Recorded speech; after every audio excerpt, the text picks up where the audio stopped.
56 বছৰত ভৰি দিলে ৰাজ্যৰ মুখ্যমন্ত্ৰী হিমন্ত বিশ্ব শৰ্মাই।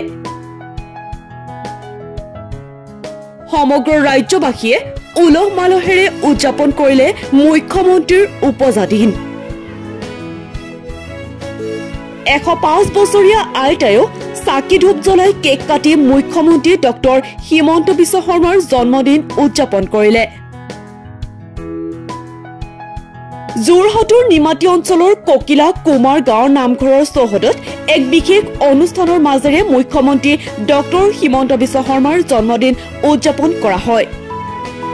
বীৰেন দত্তৰ নেতৃত্বত এই অনুষ্ঠানত 201টা নাৰিকল পুলি ৰোপণ কৰা হয়, যাৰ উদ্দেশ্য মুখ্যমন্ত্ৰীৰ সুস্বাস্থ্য আৰু দীৰ্ঘায়ু কামনা কৰা।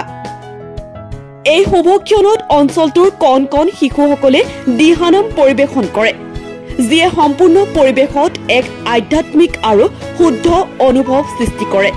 নামঘৰৰ পবিত্ৰ চৌহদত এই দিহানাম পৰিৱেশনে উপস্থিত সকলোৰে হৃদয় স্পৰ্শ কৰে।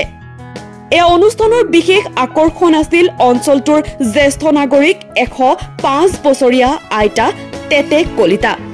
তেওঁ স্বহস্তে চাকি ধূপ জ্বলাই আৰু কেক কাটি মুখ্যমন্ত্ৰী ডক্টৰ হিমন্ত বিশ্ব শৰ্মালৈ আশীৰ্বাদ প্ৰদান কৰে। মুখ্যমন্ত্ৰীৰ সুস্বাস্থ্য কামনাৰে তেওঁ হৃদয়ৰ গভীৰতাৰে আশীৰ্বাদ জনায়। এই উদযাপন স্থানীয় ৰাইজৰ মাজত এক উৎসৱমুখৰ পৰিৱেশ সৃষ্টি কৰে।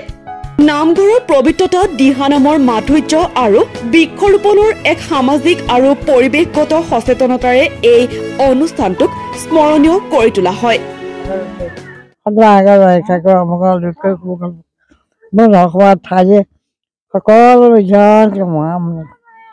মনৰ বাঞ্ছাখিনি পূৰণ কৰি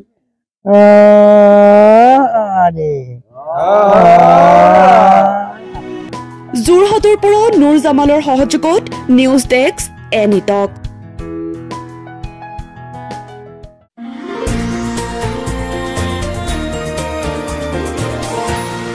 এনিটক্স, সোঁতৰ বিপৰীতে ৰাইজৰ স্বাৰ্থত।